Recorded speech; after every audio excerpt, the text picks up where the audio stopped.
Accounting ইকুয়েশনটা ঠিকমতো বুঝতে না পারলে আমরা অ্যাকাউন্টিংয়ে ভালো করতে পারবো না, এতে কোনো সন্দেহ নাই। ডেবিট ক্রেডিট ভালোভাবে বোঝার জন্য আমাদের অ্যাকাউন্টিং ইকুয়েশনটা খুব ভালোভাবে বুঝতে হবে। ভালোভাবে বুঝলেও হবে না, খুব ভালোভাবে বুঝতে হবে, তাছাড়া আমরা ডেবিট ক্রেডিট বুঝতে পারবো না। This is for sure. তো আমরা শুরু করি। Two basic elements of a business are what it owns and what it owes. বিজনেসের দুইটা বেসিক উপাদান হলো যে বিজনেস কি ইয়ে করে, ওন করে, বিজনেসের নিজের কি আছে এবং বিজনেসের দায় দেনা এগুলো কি আছে, তার পরিশোধ করতে হবে এরকম কি আছে। Assets are the resources business ওনস। সম্পদ হলো সেই জিনিসগুলো যা বিজনেস ওন করে, বিজনেসের নিজের থাকে।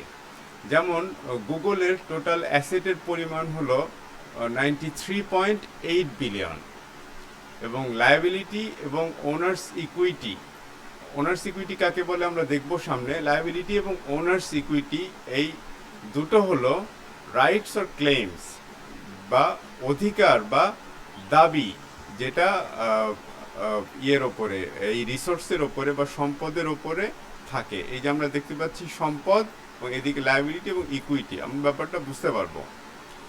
তো আমরা দেখছি গুগলের বলছে ক্লেম 93.8 বিলিয়ন ক্লেম আছে, দাবি আছে তার 93.8 বিলিয়ন অ্যাসেটের ওপরে। আমরা বুঝতে পারছি যে তার গুগলের এখানে অ্যাসেটের পরিমাণ 93.8 বিলিয়ন এবং তার এই 8 বিলিয়ন অ্যাসেটের ওপরে তার দাবিও আমাদের আছে 93.8 বিলিয়ন। কিভাবে? Claims of those to whom the company owes money, creditors, are called liabilities. যারা এই ব্যবসার কাছ থেকে বিভিন্ন কারণে টাকা পাবে বা ক্রেডিটর, তাদেরকেই বলছে এই তাদের কাছে যে দেনার পরিমাণ বা দায়ের পরিমাণ সেটাকেই বলছে লায়াবিলিটি। আর ক্লেমস অফ ওনার, এটাও লায়াবিলিটির মতোই। আমরা অ্যাকাউন্ট্যান্টদের কাছে জিনিসটা একই। অন্য মানুষদের কাছে আমাদের যে দেনাগুলো আছে সেগুলোকে আমরা বলি লায়াবিলিটি, আর ওনারদের কাছে আমাদের যে দেনাগুলো আছে বা পেয়েবলগুলো আছে সেগুলোকে আমরা বলি ওনার্স ইকুইটি। আমি অ্যাকাউন্ট্যান্ট, আমার কাছে ব্যাপারটা একই রকম। এরা বলছে গুগলের লায়াবিলিটি আছে 22.1 বিলিয়ন এবং ইকুইটি বা ক্যাপিটালের পরিমাণ হলো 71.7 বিলিয়ন। এই দুইটা মিলে, এই লায়াবিলিটি 22.1 বিলিয়ন এবং ইকুইটি 71.7 বিলিয়ন, এই দুইটা মিলে গুগলের টোটাল অ্যাসেট 93.8 বিলিয়ন। এই দুইটার মিলে অ্যাসেটটার সমান হবে লায়াবিলিটি এবং ইকুইটি মিলে। এরা বলছে এই রিলেশনশিপটাকে আমরা দেখাতে পারি এইভাবে, অ্যাসেটস সমান সমান লায়াবিলিটিস প্লাস ওনার্স ইকুইটি। এইটা খুব ভালোভাবে বুঝতে হবে। আমি অ্যাকাউন্ট্যান্ট, আমি বসে আছি এই সমান চিহ্নটার এই জায়গাটায় আমি অ্যাকাউন্ট্যান্ট বসে আছি। এখানে আমার কাছে আমার যে সম্পদের পরিমাণ, আমার কাছে যদি 100 টাকার সম্পদ থাকে, এই 100 টাকার সম্পদে হয়তো লায়াবিলিটি আছে ব্যাংকের কাছে 90 টাকা আর মালিকের আছে 10 টাকা। এই ব্যাংকের 90 টাকা আর মালিকের 10 টাকা দুইটা মিলে আমার টোটাল অ্যাসেট। আমরা অন্য আরেকটা পেজে দেখি, আমার অ্যাসেট যদি হয় 100 কোটি টাকা আর আমার ব্যাংকের কাছে যদি আমার লায়াবিলিটি থাকে 10 কোটি টাকা, তাহলে আমি বলতে পারছি আমার ক্যাপিটাল বা ইকুইটির পরিমাণ 90 কোটি টাকা। এখন যদি এমন হয় যে আমার অ্যাসেটের পরিমাণ 100 কোটি টাকা আর লায়াবিলিটিসের পরিমাণ আমার 90 কোটি টাকা, তখন আমার ইকুইটির পরিমাণ 10 কোটি টাকা। জিনিসটা এইরকম, লায়াবিলিটি এবং ইকুইটি দুইটা মিলে আমার অ্যাসেট এর সমান হবে। আমরা যারা অ্যাকাউন্টিং পড়ি নাই আগে, আমরা ইকুইটি এবং অ্যাসেট এই জিনিসটাকে মিশায় ফেলি। আমরা মনে করি ব্যবসায় সমস্ত সম্পদই তো আমার, তাহলে মূলধনও আমার, তাহলে সব কিছুই আমার। কিন্তু আমি অ্যাকাউন্ট্যান্ট, আমার জায়গাটা হলো এইখানটায়। এইখানটায় আমি বসে আছি। এখানটায় বসে আমি একদিকে আছে অ্যাসেট এবং আরেকদিকে আছে আমার লায়াবিলিটি এবং ইকুইটি। আমরা এটা বুঝতে পারবো, তবে আমি অ্যাকাউন্টেন্ট বসে আছি এই জায়গাটায়, এই ইকুয়েশনটায়। এটা ভালোভাবে বুঝতে হবে। This relationship is the basic accounting equation. এই রিলেশনশিপটা কি বলছে? এরা basic accounting equation. Assets must equal the some of liabilities and owners equity. Asset, liability এবং ওনার্স ইকুইটি, দায় এবং মালিকের যে মূলধন, এই দুইটার সমান হবে সব অবস্থাতেই।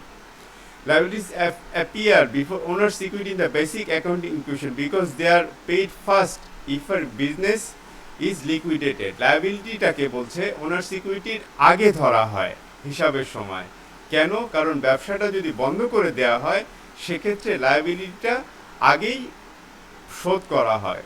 যারা মালিক কোম্পানি তারা টাকাটা পরে পায়। লায়াবিলিটিটা বলছে পেইড ফার্স্ট।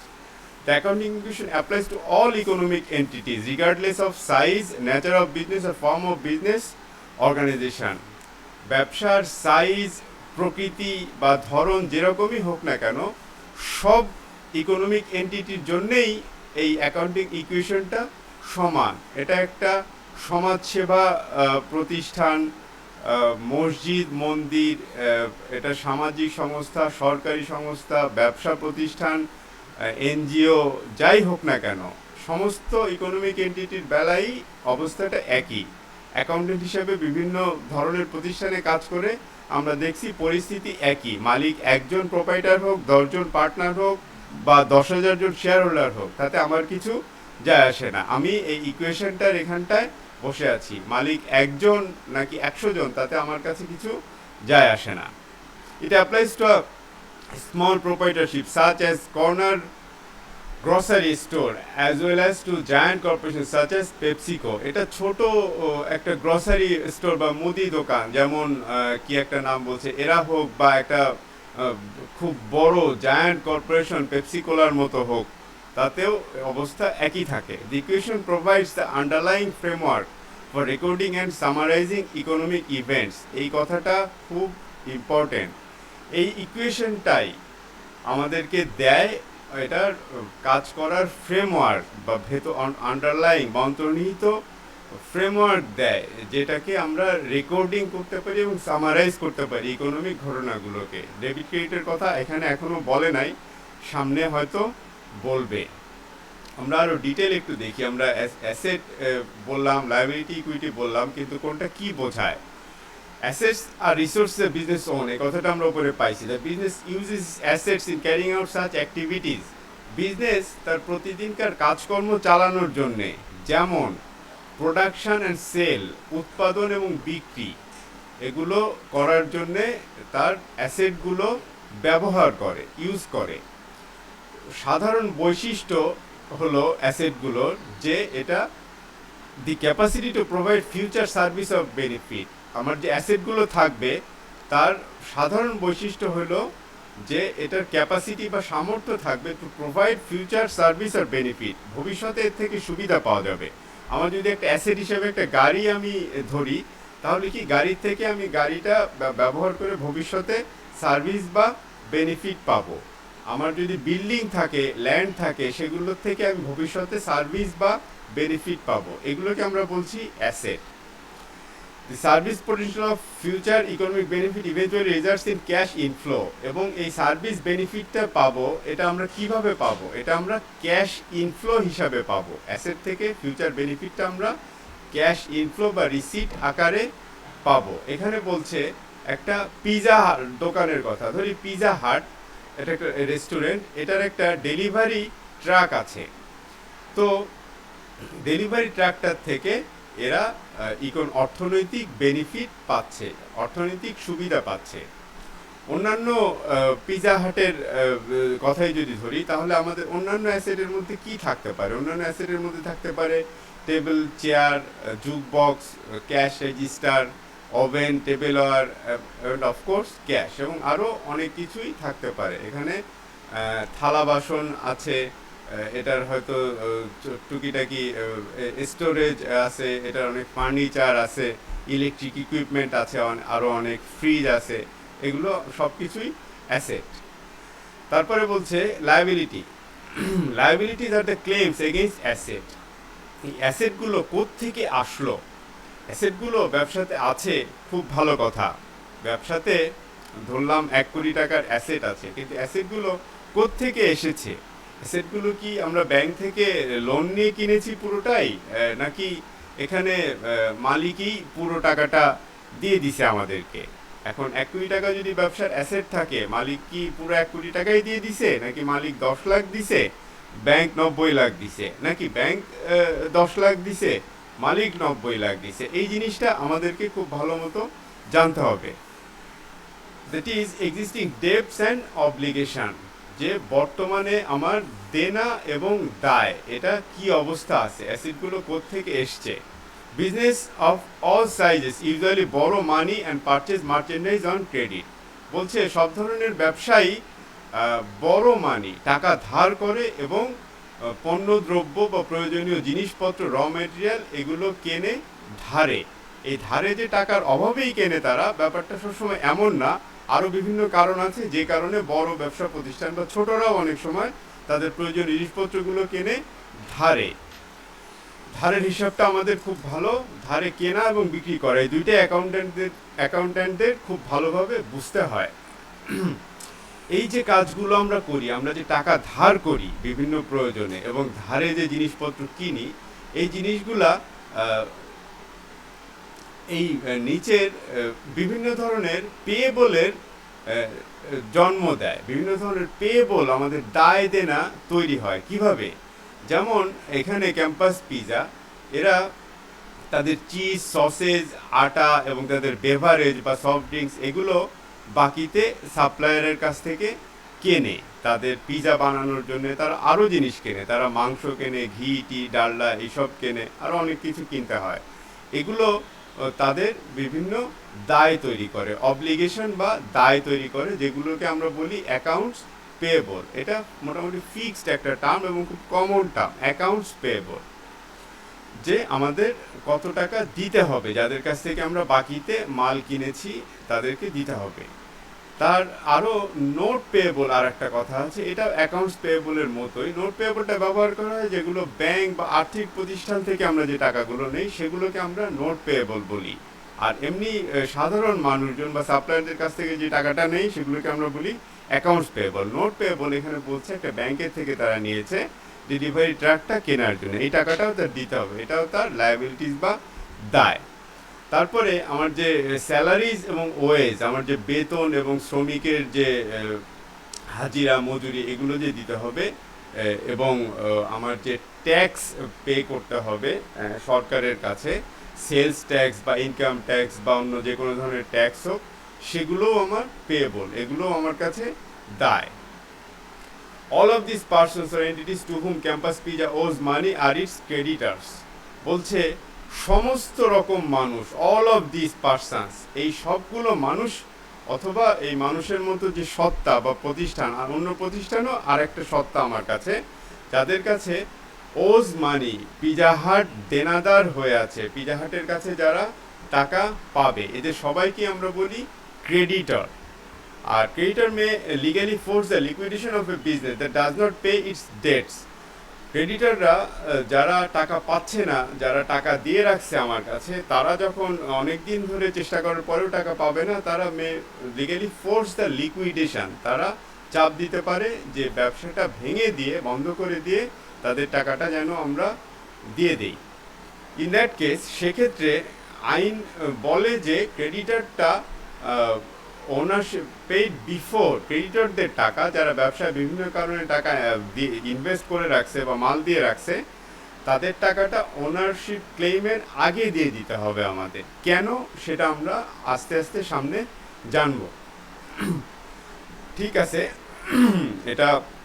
এটার কথাটা একটু বলা যায়, যেমন এরকম যে এখানে অ্যাসেট, যে আমি বলছি আমার অ্যাসেট আছে 100 কোটি টাকা, আমার লায়াবিলিটিজ আছে 90 কোটি টাকা, ইকুইটি আছে 10 কোটি টাকা। এখন দেখা গেল যে অ্যাসেট এটা 100 কোটি টাকা আমি ব্যালেন্স শিটে রিপোর্ট করে রাখছি, কিন্তু আমি ফাইনালি যে দেখতেছি যে আমার অ্যাসেটটা 100 কোটি টাকায় সেল হচ্ছে না, 92 কোটি টাকায় সেল হচ্ছে। সেক্ষেত্রে আমি করব কি, আমি 90 কোটি টাকা আমার ক্রেডিটর বা লায়াবিলিটি যাদের কাছে আছে তাদেরকে দিয়ে দিব, এবং বাকি যে 2 কোটি টাকা আমার বেঁচে থাকবে সেখানে হলো আমি ইয়ে করে দিব, হলো 2 কোটি টাকা আমার ইয়ের কাছে চলে যাবে, কারণ 100 কোটি টাকা আমার অ্যাসেট সেল হচ্ছে না, যদিও ব্যালেন্স শিটে ছিল। এরকম হয় অ্যাকাউন্টিংয়ে, এটা খুব আনকমন না। তো এরকম আর কি।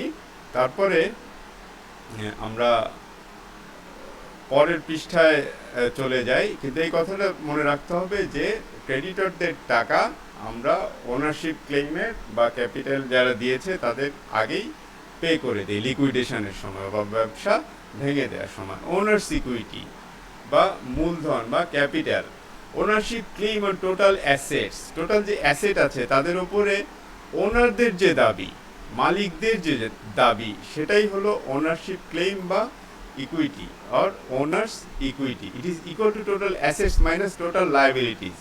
আমরা একটু আগে যেটা বলছি এটাও যেমন ট্রু, আবার এটাও ট্রু যে অ্যাসেট থেকে ইকুইটি বিয়োগ দিলে আমি লায়াবিলিটিস পাবো, এটাও ট্রু। তবে এটা আমরা করি না, কারণ লায়াবিলিটিস বা ক্রেডিটরদের টাকা আমরা প্রথমে দিয়ে দিই। হিয়ার ইজ হোয়াই, কেন? It is equal to total assets minus total liabilities. Asset থেকে liabilities minus দিলে আমরা পাই, কেন? Here is why. The assets of business are claimed by either creditors or owners. ব্যবসায় যত রকম অ্যাসেট আছে সব কিছুই হয় ক্রেডিটর বা যারা মাল দিচ্ছে তাদের কাছ থেকে আসছে, অথবা ওনার এবং মালিকের কাছ থেকে আসছে। এর বাইরে আর কোনো জায়গা থেকে ব্যবসায় টাকা আসার কোনো কারণ নাই, কোনোভাবেই সম্ভব না। টাকা হয় ক্রেডিটররা দিবে অথবা মালিক দিবে, এই দুইটা মাত্রই সোর্স আছে। To find out what belongs to owners, মালিকরা কোন অংশটা পাবে, we subtract the creditors claims the liabilities from the assets. আমরা অ্যাসেট থেকে ক্রেডিটরদের ক্লেইম বা লায়াবিলিটিসটা বিয়োগ করে আমরা ইকুইটিটা বের করি। দ্য রিমাইন্ডার বা অবশিষ্ট is the owners claim on the asset. অবশিষ্ট যেটা থাকে সেটাই হলো অ্যাসেটের ওপরে মালিকদের দাবি, the owner's equity. Since the claims of creditors must be paid before ownership claims, যে কথাটা আমরা একটু আগেও বললাম যে ক্রেডিটরদের টাকাটা আগেই যেহেতু আমাদের দিয়ে দিতে হবে, owner's equity is often referred to as residual equity বা অবশিষ্ট ইকুইটি বা ওনার্স ইকুইটি, একই কথা। Increase in owners equity, owners equity কিভাবে বাড়তে পারে? ওনার্স ইকুইটি শুধুমাত্র দুইভাবেই বাড়তে পারে, যদি আয় হয় অথবা মালিকরা যদি আরও টাকা ইনভেস্ট করে বা ইনজেক্ট করে, আর কোনো ইয়ে নাই বাড়ার। In a proprietorship owners investment and revenues increase owners equity. এক মালিকানাধীন ব্যবসায় ওনারের ইনভেস্টমেন্ট এবং ব্যবসার রেভিনিউ, এই দুইটাই ওনার্স ইকুইটিকে বাড়াতে পারে। ইনভেস্টমেন্ট বাই ওনার, মালিকের বিনিয়োগটা কি জিনিস? মালিকের বিনিয়োগ হলো the assets the owner puts into the business, সেই অ্যাসেটগুলো যে ওনার মালিক যেটা ব্যবসার মধ্যে বিনিয়োগ করে বা ব্যবসার মধ্যে খাটায়।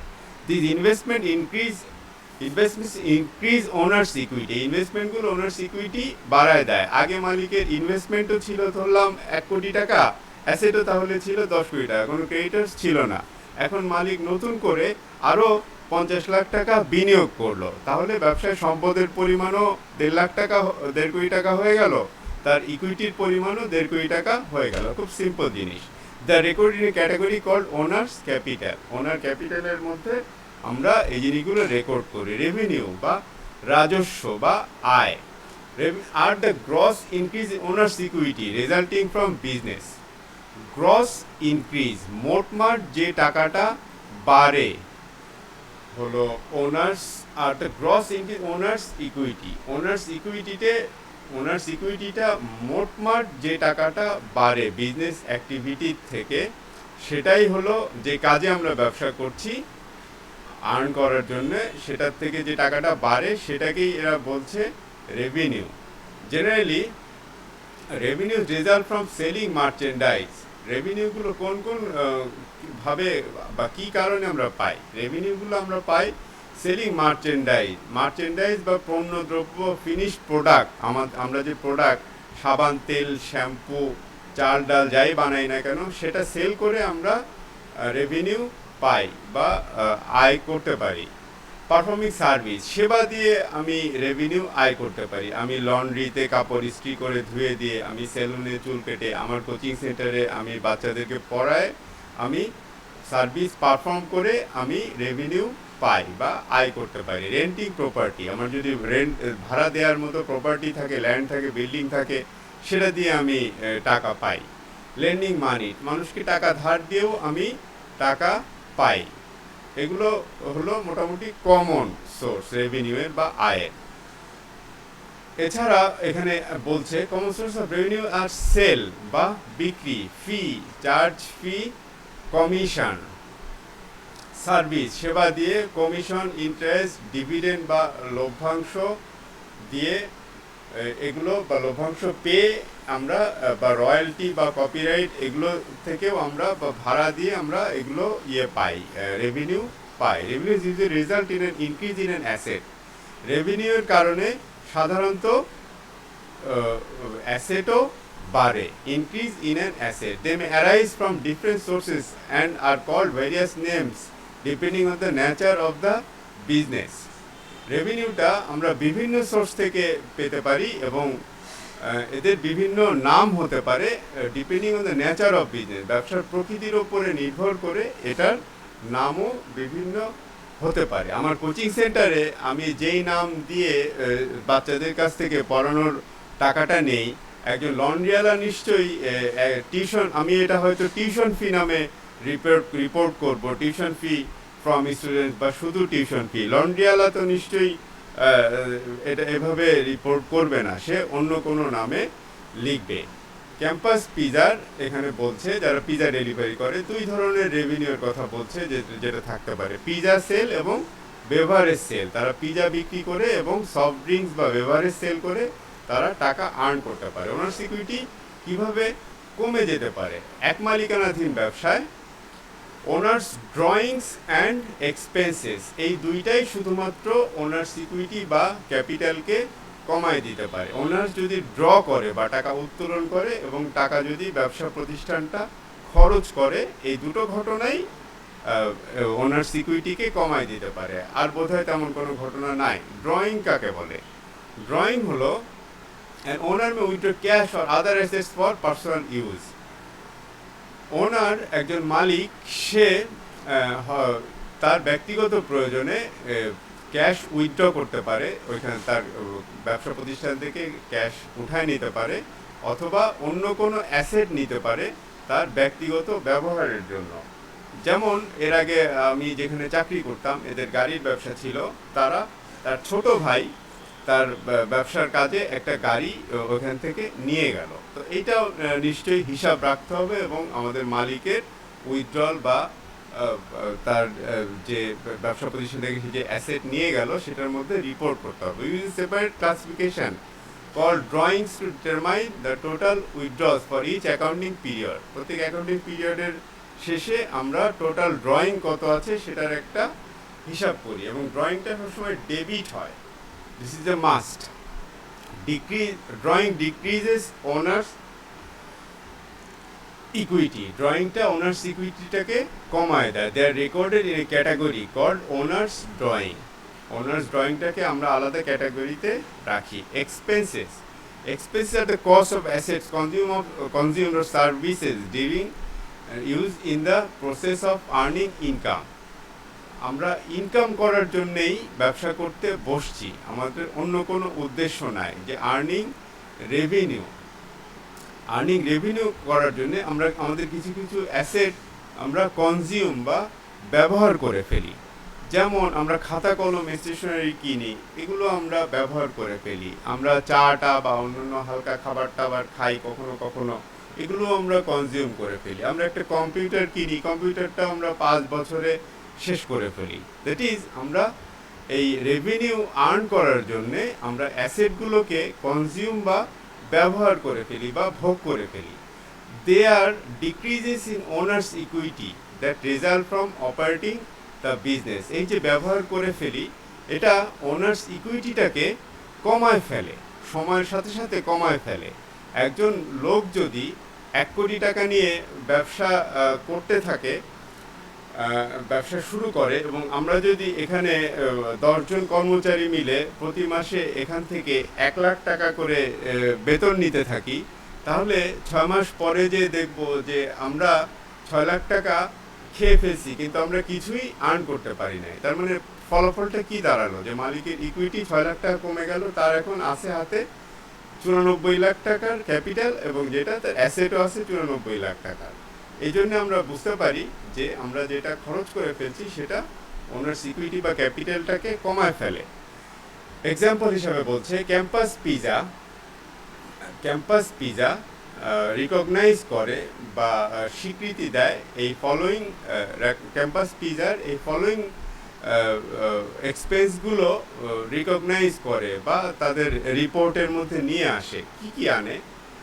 কস্ট অফ ইনগ্রেডিয়েন্ট, তারা যে উপাদানগুলো ব্যবহার করে সেগুলো মাংস, আটা, চিজ, টমেটো পেস্ট, মাশরুম, এগুলো তারা যেগুলো উপাদানগুলো কেনে সেগুলোর জন্য তাদের খরচ যায়। কস্ট অফ বেভারেজ, তারা যে সফট ড্রিঙ্কসগুলো বিক্রি করে সেগুলোর জন্য তাদের খরচ যায়। স্যালারিজ অ্যান্ড ওয়েজ এক্সপেন্স, তাদের যে বেতন বা শ্রমিকের মজুরি দিতে হয় সেগুলোর জন্য তাদের খরচ যায়। Utilities expense, electric bill, gas bill, পানির বিল, টেলিফোন বিল, এগুলোর কারণে তাদের খরচ যায়। ডেলিভারি এক্সপেন্স, তাদের যে মাল বিভিন্ন জায়গায় পৌঁছায় এগুলো পৌঁছানোর জন্য তাদের গ্যাস লাগে, গাড়ি টাড়ির রিপেয়ার লাগে, লাইসেন্স লাগে, এগুলো তাদের জন্য খরচ। সাপ্লাইজ এক্সপেন্স, তারা বিভিন্ন ধরনের টুকিটাকি যে জিনিসপত্র লাগে, তাদের ন্যাপকিন লাগে, ডিটারজেন্ট লাগে, অ্যাপ্রন, এগুলো তাদের সাপ্লাইজ এক্সপেন্স। আরও কিছু আছে, রেন্ট এক্সপেন্স, তাদের যে ভাড়া, ঘর, দোকান, গোডাউন, এগুলোর যে ভাড়া দিতে হয়, রেস্টুরেন্টের জায়গা, এগুলোর জন্য তাদের ভাড়া দিতে হয়। ইন্টারেস্ট এক্সপেন্স, তাদের ব্যাংক থেকে যে লোন আছে সেগুলোর জন্য তাদের ব্যাংকে ইন্টারেস্ট দিতে হয়। অ্যান্ড প্রপার্টি ট্যাক্স এক্সপেন্স, এটা হোল্ডিং ট্যাক্স বা এই ধরনের কিছু হবে হয়তো। ইন সামারি, আমরা সামারিতে চলে আসছি, আমাদের পড়া আজকের মতো এখানে শেষ হয়ে যাবে। Owner security is increase by owner's investment, owner security বাড়ে ওনারের ইনভেস্টমেন্টের মাধ্যমে, and by revenues from business operation, এবং ব্যবসার রেভিনিউয়ের থেকে। আমি শুরুতে যেটা বলছিলাম, এই কথাগুলো একদম মাথার মধ্যে গেঁথে ফেলতে হবে, এই কথাগুলো পুরোটা মাথার মধ্যে গেঁথে ফেলতে হবে। Business owner security is decrease by an owners withdrawals of asset, owner security কমে যায় উইথড্র করার ফলে, অ্যাসেট বা ক্যাশ। উইথড্র তো ক্যাশই হয়, আর তো কিছু উইথড্র করার থাকে না। অ্যান্ড বাই এক্সপেন্সেস, এবং খরচের মাধ্যমে ওনার সিকিউরিটি কমে যায়। ইলাস্ট্রেশন 1.6, নিচে যে ইকুয়েশনটা, এটা বেসিক ইকুয়েশনটাকে আরেকটু ভেঙে ইলাবোরেট ফর্মে দেখাচ্ছে, এক্সপান্ডেড ইকুয়েশন দেখাচ্ছে, আমরা দেখব। by showing the items that comprise owners equity, owners equityটাকে আরো ভেঙে ফেলে কিভাবে দেখা যায়। Format is referred to as the expanded accounting equation, এটাকে বাংলায় বলতে বর্ধিত অ্যাকাউন্টিং সমীকরণ এরকম বলে। আমরা এইটাতে আমার কোনো প্রবলেম থাকার কথা না। বেসিক ইকুয়েশনটাকে অ্যাসেট সমান সমান লায়াবিলিটি প্লাস ইকুইটি, এটা আমরা আলোচনা করে আসছি। এটাকে আমরা বর্ধিত করে কিভাবে দেখাচ্ছি, অ্যাসেটের মতোই আছে, লায়াবিলিটিসের মতোই আছে। ওনার্স ইকুইটি যেটা আসলো সেটা আমরা বলে আসছি যে ওনার্স ক্যাপিটাল যা ছিল তাই আছে। এর থেকে ওনার্স যদি উইথড্র করে টাকা যদি নিয়ে যায়, তাহলে সেই টাকাটা আমার বাদ দিতে হবে, আর তার সাথে আমি যে টাকাটা আয় করছি, রেভিনিউ বা আয় করছি, সেই টাকাটা আমার যোগ করতে হবে, আর তার থেকে আমার খরচটা বিয়োগ দিতে হবে। এটা দেওয়ার পরে আমরা তার ওনার সিকিউরিটির অবস্থাটা কি সেটা আমরা বুঝতে পারবো। ওনার সিকিউরিটি, তার থেকে সে যা নিয়ে যাচ্ছে সেটা বাদ দিয়ে দিতে হবে, যা আয় হচ্ছে সেটা যোগ করতে হবে, এবং আমার এই যে সময়ের জন্য আমি অ্যাকাউন্টিং রিপোর্ট করছি সেই সময়ের মধ্যে আমার যে খরচ বের হয়ে যাচ্ছে সেটা বাদ দিতে হবে। এই জায়গাটা খুব ভালোভাবে বুঝতে হবে। এই জায়গাটা না বুঝলে অ্যাকাউন্টিংয়ে, ডেবিট ক্রেডিটে সুবিধা করা যাবে না। Be careful. ধন্যবাদ।